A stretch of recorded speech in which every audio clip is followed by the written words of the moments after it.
சமீபத்தில் தமிழ்நாடு அரசு டெட் போட்டித் தேர்வுக்கான அறிவிப்பு விட்டிருக்காங்க. இதில் பார்த்தோம்னா பேப்பர் 1 பேப்பர் 2 அப்படின்னு சொல்லிட்டு 2 ரூம்.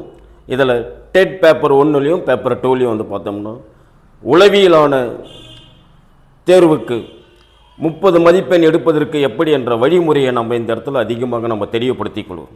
உளவியல் பொறுத்தவரையில் அப்ளிகபிள் மெத்தடில் கேட்கறதுக்கான வாய்ப்பும் அல்லது டைரெக்டாக இருக்கக்கூடிய கொஷின்ஸ் கேட்கறதுக்கான வாய்ப்புகள் அதிகமாக இருக்கும். அதனால் இந்த இடத்துல 30க்கு 30 மார்க் எடுப்பதற்கான வாய்ப்பு ஆசிரியர் பெருமக்கள் எப்படி கொண்டு வர வேண்டும் என்பதற்காக ஒரு சிறு வீடியோ ஒன்று ஆரணி ஐஏஎஸ் அகாடமி சார்பாக நாங்கள் இங்கே உங்களுக்கு தெரிவிக்கிறோம். இதில் என்ன சார் அப்படின்னு பார்த்தோம்னா பேப்பர் 1 பேப்பர் 2ல் பார்த்தோம்னா உளவியலில் கேட்கக்கூடிய வினாக்கள் பேப்பர் 1ல் பார்த்தோம்னா நேரடியான வினாக்களாக இருக்கும். அந்த நேரடியான வினாக்கள் பார்த்தோம்னா புரிந்து கொண்டு ஆன்சர் பண்ணால் ஈஸியாக 30க்கு 30 எடுக்கலாம்.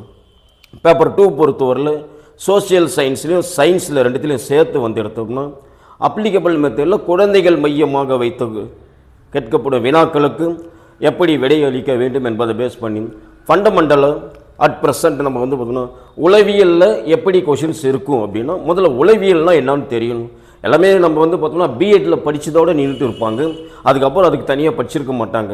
போட்டித் தேர்வுக்கு வரும்போது மட்டும்தான் நம்ம படிப்போம். அதனால் இங்கே உளவியலை பேஸ் பண்ணி கேட்கக்கூடிய வினாக்கள் பார்த்தோம்னா உளவியல் அறிஞர்களை பற்றி நம்ம தெரிஞ்சு வச்சுருக்கணும். அப்போ உளவியல் அறிஞர்கள்னால் யார், உளவியல் என்ற வார்த்தை எப்படி கொண்டு வந்தாங்க, சைக்காலஜி என்ற வார்த்தைனா என்ன, இதை பற்றியான பேசிக் தெரிஞ்சால் தான் சப்ஜெக்டுக்குள்ளே நிறைய விஷயங்கள் தெரிந்து கொள்ள முடியும்.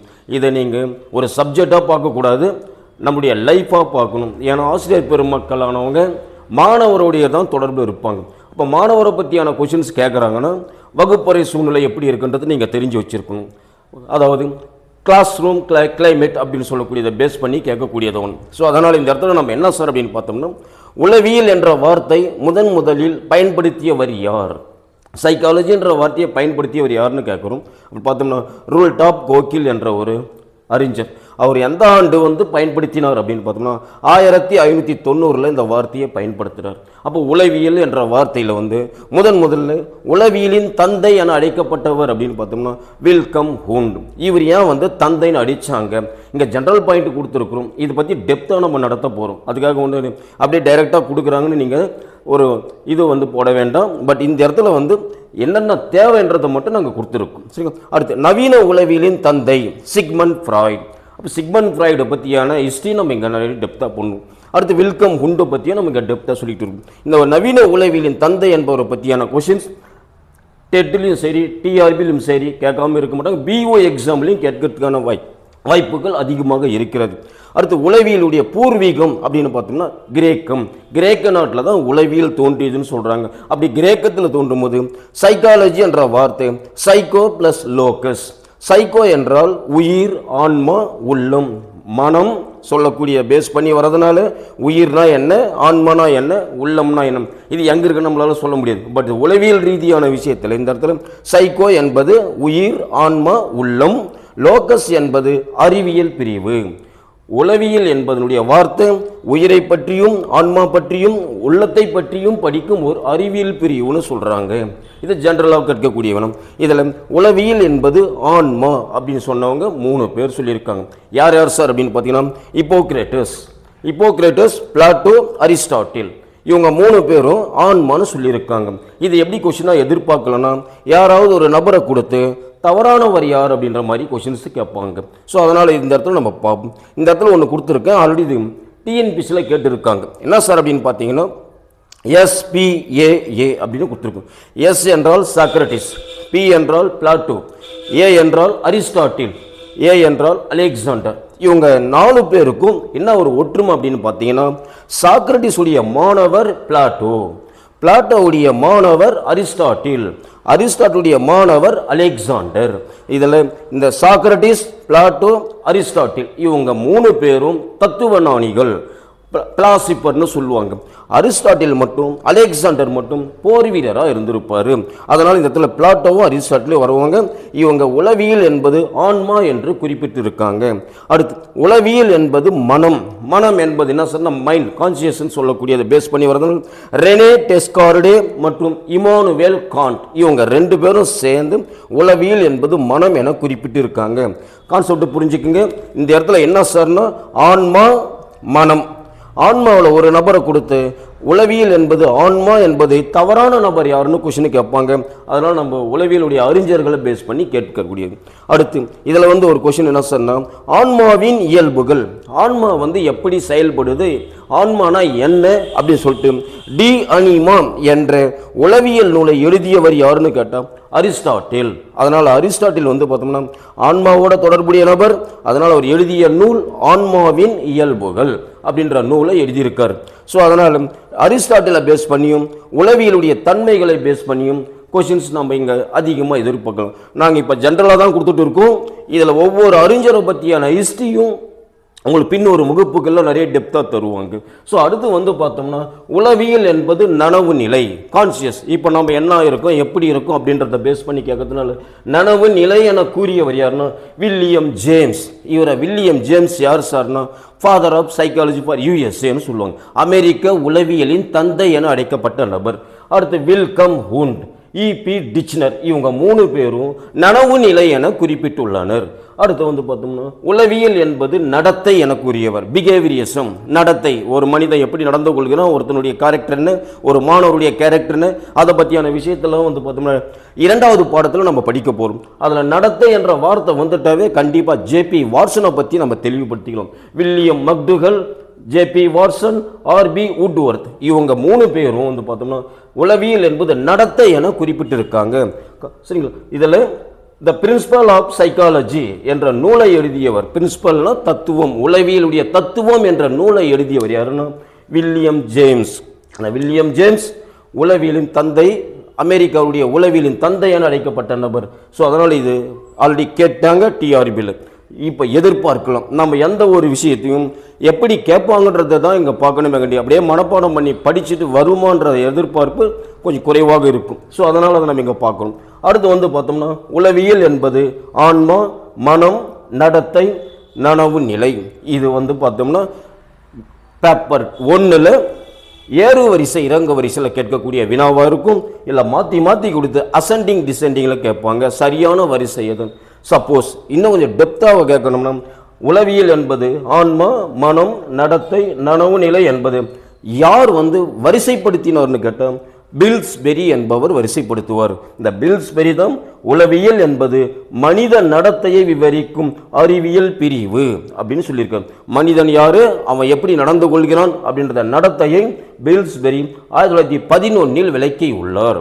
ஸோ இதனால் இங்கே நமக்கு தேவை என்ன சார்னா ஜென்ரலாக ஒரு 200 உளவியல் அறிஞர்கள் இருக்காங்க. அந்த உளவியல் அறிஞருடைய கருத்து, அவங்க யார், அவங்க ஹிஸ்ட்ரி என்ன, அதில் வரக்கூடிய 10 சிலபஸுக்கு நியூ சிலபஸுக்கு தகுந்தாற் போல் உங்களுக்கு உளவியலுடைய விஷயங்களை இங்கே தெளிவுபடுத்தும். இது ஒரு பார்த்தோம்னா முதல்ல உளவியல் என்பது மனிதன் நடத்தை மற்றும் நடத்தையின் காரணங்கள் நிபந்தனைகள் பற்றிய படிக்கும் படிப்பு அப்படின்னு சொன்ன நபர் வில்லியம் மக்டுகல் என்பவர் சொல்லியிருக்கார். அப்போ வில்லியம் மக்டுகல் என்பவர் யார் என்று பார்த்தா நம்ம பார்க்கலாம். ஸோ இதில் பார்த்தோம்னா மனிதனுடைய நடத்தையும் அவருடைய நடத்தையின் காரணங்கள் என்னன்றதை இங்கே பார்க்கக்கூடிய விஷயம்ன்றதுனால வகுப்பறையில் மாணவர்கள் நம்ம எவ்வாறு கையாள வேண்டும் என்பதை பேஸ் பண்ணியான கொஷின்ஸ் இங்கே கொண்டு வருவாங்க.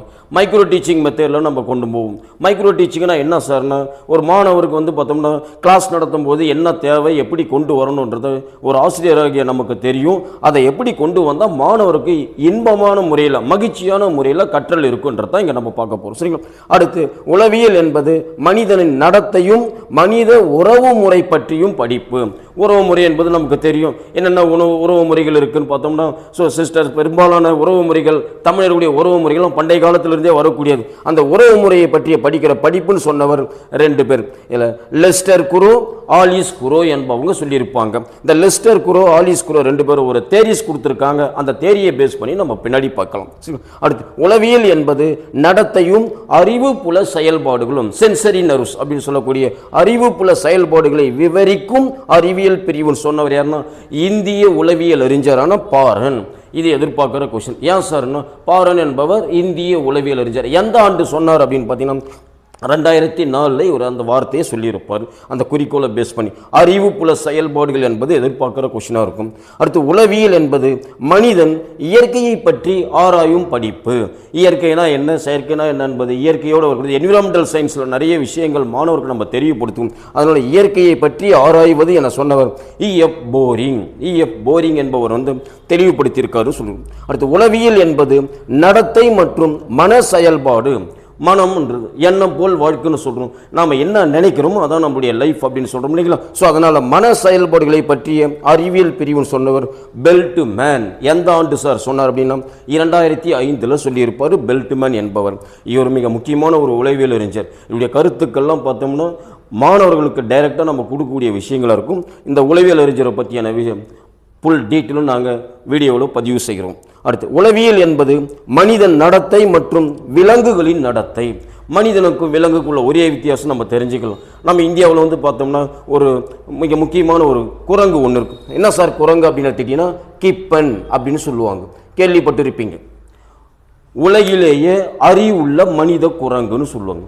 மனித குரங்குனா என்ன சார்னா மனிதனுக்கு என்னென்ன இருக்கோ எல்லா விஷயங்களுக்கும் ஒன்று மட்டும்தான் இருக்குது. அந்த குரங்கானது பேசாது, பட் கோபம் வரும், சிரிக்கும், அழுவும், எழுதுனா எழுதும். அப்போ அறிவுள்ள குரங்குன்னு சொல்லும்பொழுது எங்கே இருக்குன்னு கேட்டாங்கன்னா நம்ம இந்தியாவில் சரிங்களா மானாஸ் வனவிலங்கு சரணாலயத்தில் இருக்கக்கூடிய ஒரே குரங்கு கிப்பன். இதை பற்றி ஆய்வு மேற்கொண்டு இருக்காங்க உளவியல் ரீதியாக. ஸோ அதனால் மனித செயல்பாடுகளை பேஸ் பண்ணி வர்றதுனால நடத்தையும் விலங்குகளின் நடத்தையும் மற்றும் மனநிலை உடற்கூறு செயல்முறைகளை பற்றிய படிக்கும் படிப்பு கூறியவர் ஜாக்சன் மற்றும் ஒய்சன். ஜாக்சன் மற்றும் ஒய்சன் 1976 தெளிவுபடுத்துகிறாங்க. இந்த உளவியல் அறிஞர்கள் நிறைய இருக்காங்கன்னு சொல்லியிருக்கு. டைரெக்டாக ஒன்று கொடுத்து யார் அறிஞர் 4 பேர் கொடுத்தா நம்ம கன்ஃபியூஷன் ஆகிடும். இங்கே உளவியலை பொறுத்தவரையில் எழுதி படித்தா மட்டும்தான் நம்ம சக்ஸஸ் பண்ண முடியும். அதை தெளிவுபடுத்திக்கணும். அடுத்து பார்த்தோம்னா உளவியல் என்பது மனித நடத்தையை விவரிக்கும் அறிவியல் பிரிவு. ஏற்கனவே சொல்லியிருக்கிறேன். பில்ஸ் பெரி என்னென்ன கொண்டு வந்திருக்காரு, மனம், ஆன்மா, உளவியல், நடத்தை, நனவு நிலையை பேஸ் பண்ணி கொண்டு வந்திருக்கிற அறிவியல் பிரிவு கொண்டு வந்தவர் பில்ஸ் பெரி என்பது தெளிவுபடுத்தியிருக்கும். அடுத்து உளவியல் என்பது வாழ்க்கையில் எந்த ஒரு செயல்பாடுகளும் வெளிப்படுத்தும் அறிவியல் பிரிவுன்னு சொன்னவர் வுட்வொர்த். இந்த வுட்வொர்த் 1948 சொல்லியிருப்பார். அப்போது மனிதனுடைய உளவியலை பேஸ் பண்ணி வரதுனால ஜென்ரல் பாயிண்ட் வரும்போது அறிஞர் பெருமக்கள் என்னென்ன சொல்லியிருக்காங்கன்றத இங்கே தெளிவுபடுத்திக்கலாம். அடுத்து உளவியல் முறைகள் வெரி வெரி வெரி இம்பார்ட்டன்ட். நம்ம கல்வியில் அதிகமாக படிக்கக்கூடியது இந்த விஷயம். இதிலிருந்து ஒரு கொஸ்டின் இல்லாமல் இருக்காது. அது டெட்டாக இருந்தாலும் சரி, டிஆர்பியாக இருந்தாலும் சரி, எந்த ஒரு எக்ஸாம் இருந்தாலும் ஆசிரியர் பெருமக்கள் எழுதக்கூடிய வினாக்களில் உளவியல் முறைகள் 11 முறைகள் இருக்குது. இந்த 11 முறையும் என்னென்ன தத்துவங்கள் கொண்டு வந்திருக்காங்க, எந்த கருத்துக்கள் கொண்டு வந்திருக்காங்கன்றதை இங்கே பார்க்குறோம். ஃபார் எக்ஸாம்பிள் அகநோக்கு முறைன்னு சொல்லுவாங்க. அகநோக்கு முறை என்பது இன்ட்ரோசெக்ஷன் என்று அழைக்கப்படும். இன்ட்ரோஸ்பெக்ஷன் இது பண்டைய கால முறை. அகம் என்றால் என்ன, புறம்னா என்ன அப்படின்றத பேஸ் பண்ணி வரதுனால அகநோக்கு முறையை யார் முதலில் கொண்டு வந்தாங்க. அகநோக்கு முறையை மனமே ஆயுக்களமாக செயல்படும். அந்த மனம் என்பதை பேஸ் பண்ணி வரதுனால அகநோக்கு முறையை பற்றி டெப்த்தாக படிக்கலாம். அடுத்து பார்த்தோம்னா உற்றுநோக்கல் முறை, அப்சர்வேஷன் மெத்தட். இந்த உற்றுநோக்கல் முறையை எப்படி கொண்டு வந்திருக்காங்க, மாணவரை நம்ம எப்படி உற்று நோக்கிறோம், மாணவருடைய கல்வி எந்த நிலையில் இருக்குது, வகுப்பறை சூழ்நிலையில் ஒவ்வொரு மாணவருடைய நிலையை நம்ம தெரிந்து கொள்ள வேண்டும். ஃபார் எக்ஸாம்பிள் நல்லா படிக்கிறவங்க பேர் தெரியும், எதுவுமே படிக்காமல் உட்காந்துருக்கிற பேர் தான் நமக்கு தெரியும். ஏன்னா மற்ற மாணவர்களுடைய நிலையை நம்ம சூழ்நிலையோடு தொடர்பில் இருக்கக்கூடிய விஷயத்தை நம்ம இங்கே தெளிவுபடுத்தி கொள்ள வேண்டும். அதனால் உற்றுநோக்கல் முறையை நம்ம இங்கே தெளிவாக படிக்கலாம். அதுக்கடுத்து வாழ்க்கை சம்பவ துணுக்கு முறை, ஆங்கோடல் மெத்தேடுன்னு சொல்லுவாங்க. ஆங்கோடல்னால் என்ன சார்னா ஏதாவது ஒரு வாழ்க்கையில் இன்சிடென்ட் நடந்தால் அதை பற்றி சொல்லுவோம். இந்த இடத்துல குடும்ப வரலாறு வராது. எதிர்பார்க்குற கொஸ்டின் வாழ்க்கை சம்பவ துணுக்கு முறையில் குடும்ப முறை பற்றி விளக்கப்படுமா என்றால் நிச்சயமாக இல்லை. சரிங்களா? ஸோ அதனால் வாழ்க்கை சம்பவ துணுக்கு முறையை நம்ம டெப்த்தாக பார்க்கலாம். அடுத்து கள ஆய்வு முறை. களம்னா என்ன சார்னா ஃபீல்டு மெத்தட். ஃபீல்டு முறையை சொல்லக்கூடியங்க.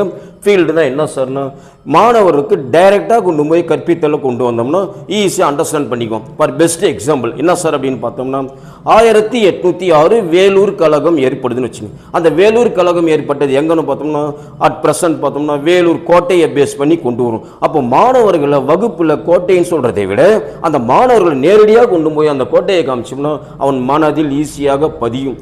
அல்லது விலங்குகளை பற்றி நடத்தும் பொழுது அந்த இடத்துக்கு ஜூவாலஜி பேஸ் பண்ணி வரதுனால விலங்குகளுடைய சரணாலயத்துக்கு கொண்டு போய் காமிச்சோம்னா அண்டர்ஸ்டாண்ட் பண்ணிக்குவாங்க. ஸோ அதனால் அது கள ஆய்வு முறை என்று ஃபீல்டு ட்ரிப் மெத்தேடு என அழைக்கப்படும் சொல்லுவோம். பரிசோதனை முறை அறிவியலுக்கு உட்பட்டது. ஸோ நம்ம இப்போ அட் ப்ரெசன்ட் என்னன்னா கள ஆய்வு முறையை போனோம். Field trip method. ஃபீல்டு ட்ரிப்னா என்ன சார் அப்படின்னு பார்த்தோம்னா, மாணவர்கள் வகுப்பறையில் ஒரு வரலாற்றுடைய நிகழ்வு சொல்கிறதை விட வரலாறு நடந்த இடத்துக்கே கொண்டு போய் காமிச்சோம்னா ஈஸியாக அவன் மனதில் பதியும். எப்படி சார் அப்படின்னு பார்த்தீங்கன்னா, 1806 வேலூர் கழகம் நடந்த கோட்டையில் கொண்டு போய்ட்டு மாணவர்களை காமிச்சோம்னா அந்த கோட்டையினுடைய அமைப்பு, அதை யார் கட்டினாங்க, அதனுடைய வரலாற்றுடைய ஃபீல்டு என்ன அப்படின்னு பார்த்தோம்னா மாணவருக்கு தெளிவாக விளக்கணும்னா வாழ்நாளில் அவன் மறக்காமல் இருப்பான். ஸோ அதனால் அது கள ஆய்வு முறையை இங்கே கொண்டு வருவோம். கள ஆய்வு முறையில் இன்னொன்று என்ன சார் அப்படின்னு பார்த்தோம்னா, விலங்குகள் பற்றி படிக்கிற போது ஏதாவது ஒரு விலங்குகள் இருக்கக்கூடிய சரணாலயம் சேச்சுரேஷன்ஸ் கொண்டு போய் காமிச்சோம்னா மாணவர்களுக்கு ஈஸியாக புரியும் அப்படின்றத ஒரு கான்செப்ட் இருக்கும். ஸோ அடுத்து பரிசோதனை முறை, எக்ஸ்பெரிமெண்டல் மெத்தட். இந்த பரிசோதனை முறை அறிவியல் பூர்வமாக கொண்டு வந்தால் மட்டும்தான் மாணவர்கள் ஈஸியாக புரிஞ்சுக்குவாங்க. இன்றைக்கி எல்லாமே பார்த்தோம்னா தமிழ்நாடு அரசில் நல்ல சிறப்பான திட்டங்கள்லாம் கொண்டு வந்திருக்காங்க. அந்த திட்டங்கள் அனைத்தும் பார்த்தோம்னா மாணவருடைய வளர்ச்சிக்கு நல்ல நிலையில் இருக்கக்கூடியது நமக்கு தெரியும். எஜுகேஷன் முன்னணியில் இருக்கக்கூடிய முதல் மாநிலம் நம்ம தமிழ்நாடு என்பது எல்லாருக்கும் தெரிந்த விஷயங்கள். அடுத்து வளர்ச்சி ஆய்வு முறை. வளர்ச்சி என்பது என்ன சொன்னால் டெவலப்மெண்ட் மெத்தட்னு சொல்லுவாங்க. இந்த டெவலப்மெண்ட் மெத்தடில் பார்த்தோம்னா ஒவ்வொரு ஸ்டேஜிலும் வளர்ச்சி என்பது என்ன, மாணவர்கள் வளர்ச்சியை எப்படி கொண்டு வந்தாங்க சொல்லிட்டு 3500 குழந்தைகள் 12 ஆண்டுகளாக அவங்களுடைய வளர்ச்சியும் அவங்களுடைய சூழ்நிலைக்கு ஏற்ப எப்படி வளர்ந்தார்கள் என்பது ஆய்வு மேற்கொண்ட விஷயத்தை பற்றியான டெப்த்தாக இந்த இடத்துல நம்ம படிப்போம். சரிங்களா? அடுத்து தனியால் ஆய்வு முறை. தனியால் என்பது என்ன சொன்னால் கேஸ் ஸ்டடின்னு சொல்லக்கூடியது. ஆக்சுவலி நம்ம பார்த்தோம்னா பிஎட்ல 40 நாட்கள் ப்ராக்டிஸ் போயிருப்போம். அந்த ப்ராக்டிஸ் டைமில் பார்த்தோம்னா ஒவ்வொரு மாணவர்கள் இருந்தாங்க, அல்லது டிவின்ஸ் இருந்திருப்பாங்க, அல்லது யாராவது ஒரு மாணவரை பற்றி நம்ம எடுத்திருப்போம். அந்த மாணவருடைய கல்வியை பற்றியும் அந்த மாணவருடைய குடும்ப சூழ்நிலையை பற்றியும் நம்ம எழுதிப்போம். தனியால் ஆய்வு முறைனா என்னன்றதை இங்கே டெப்த் அப்படி இது யார் கொண்டு வந்தாங்கன்றதெல்லாம் இங்கே தெளிவுபடுத்தியும். பேட்டி முறை வெரி வெரி இம்பார்ட்டன்ட். இன்டர்வியூ மெத்தட்னு சொல்லுவாங்க. ஏன் சார்னா இன்டர்வியூ முறையை முத அறிமுகப்படுத்தியவர் யாருன்னு பார்த்தா PV யங் என்பவர் கொண்டு வந்திருப்பார். இது ரெண்டாக பிரிக்கிறாங்க. ஒன்று உட்பட்டு வினா வரிசையில் வரும், இரண்டாவது எங்கிருந்து ஒன்றாலும் கொஷின்ஸ் கேட்பாங்க. அப்போது பேட்டி என்பது என்ன, இன்டர்வியூவில் தயார் நிலையில் இருப்பது என்ன அப்படின்றதுல இந்த இடத்துல டெப்த்தாக படிக்கலாம். அடுத்து வினா வரிசை முறை கொஸ்டினரி மெத்தட்னு சொல்லுவாங்க. பிரான்சிஸ் கால்டன் என்பவரால் உருவாக்கப்பட்டது வினாவரிசை முறை. இந்த வினாவரிசை முறையுடைய தொடர்பில் என்னென்ன இருக்குது, ஒரு கொஸ்டினை கேட்டு ஒருத்தர் ஆன்சர் பண்ணுறது. இந்த வினாவிடை நம்ம தமிழில் படிக்கிற மாதிரி இந்த இடத்துல வரக்கூடியது வினாவரிசை முறை. அடுத்து திரள் பதிவேடு முறை குமுலேட்டிவ் மெத்தட்னு சொல்லுவாங்க. இந்த திரள் பதிவேடு என்பது அட் பிரசன்ட் எந்த மாநிலத்தில் தொடர்பில் இருக்குன்னு பார்த்தோம்னா கேரளாவிலையும் ஆந்திராவிலையும் பார்த்தோம்னா பள்ளி கல்வியில் திரள் பதிவேடு முறையை நடைமுறைப்படுத்துகிறாங்க என்பதை இங்கே நம்ம தெரியப்படுத்திக்கலாம். சரிங்களா? ஸோ மாணவர்கள் அதனால தான் அவங்களுடைய டெவலப்மெண்ட்டில் பார்த்தோம்னா அறிவு வளர்ச்சி வளர்றதுல அவங்க அதிகமாக கொஷின்ஸ் கேட்பாங்க மாணவர்கிட்ட. அப்போ மாணவர் கொஷின் கேட்க வந்தாவே அவங்களை தெரியப்படுத்துகிற விஷயத்தை ஆசிரியரையும் படிக்க ஆரம்பிப்பாங்க என்பதை இங்கே தெரியப்படுத்திடும். அடுத்து வேற்றுமை முறை டிஃபரன்ஷியல் மெத்தட். வேற்றுமை கம்பேரிசன் பண்ணும்போது வேற்றுமையில் எதெல்லாம் கொண்டு வரலாம் அப்படின்றதுல இங்கே தெளிவுபடுத்தி கொடுக்கணும். லாஸ்ட்டாக உள இயற்பியல் முறைன்னு சொல்லுவாங்க. சைக்கோ ஃபிசிக்ஸ் மெத்தட் அப்படின்னு சொல்லுவாங்க. இந்த 12 முறைகளில் டெட் பேப்பர் 1 இருந்தாலும் சரி, பேப்பர் 2 இருந்தாலும் சரி, எக்ஸ்பெரிமெண்ட் 12 கண்டிப்பாக 2 கொஷின்ஸ் எதிர்பார்க்கலாம் என்பது தான் நம்ம இங்கே கொண்டு கண்டிப்பாக கேட்பாங்கன்னு சொல்ல முடியாது. கான்செப்ட் என்னென்னா இது எல்லாருக்கும் ஜென்ரல் பாயிண்ட்டாக இருக்கக்கூடிய ஒரு முறைன்னு சொல்லுவாங்க. இந்த உளவியல் முறைகள்லாம் உங்களுக்கு வகுப்பில் பின்னாடி ஒரு காலங்களில் நாங்கள் நிச்சயமாக நடத்துவோம். அட் ப்ரெசன்ட் ஒரு மோட்டிவேஷன்ஸ் கிளாஸ் உங்களுக்கு ஒன்று சொல்லி விரும்புகிறோம்.